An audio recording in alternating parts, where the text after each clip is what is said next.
water nerds dug through the most recent Orono-Veazie Water District Water Quality Report so that you don't have to.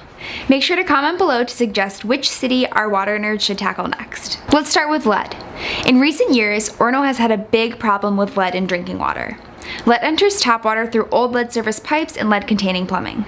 10% of the sites that were tested for lead had concentrations over 3.7 parts per billion. Environmental Protection Agency, Center for Disease Control, and American Academy of Pediatrics all recognize that there is no safe level of lead for children. Treated water leaving the plant may be in compliance with the loose EPA threshold of 15 parts per billion, but could become contaminated once exposed to older infrastructure.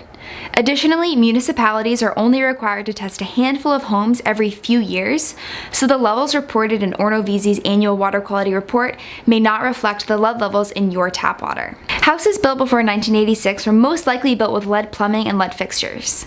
Lead exposure can cause developmental issues, lowered IQ, and damages to the kidneys and brain. Orono has historically had high lead levels in drinking water. For example, in 2012, 10% of samples tested for lead had concentrations over 13 parts per billion. Next is Disinfection By Products, or DBPs.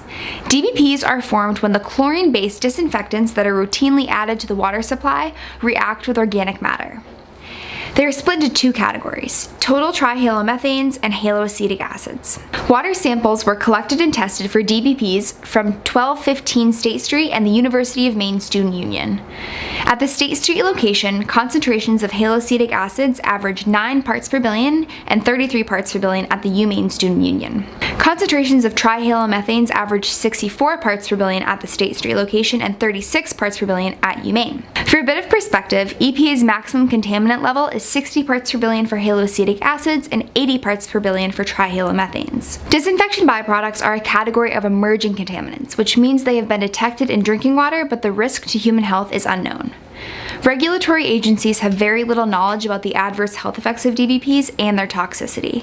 EPA has stated that they have been linked to an increased risk of bladder cancer as well as kidney, liver, and central nervous system problems.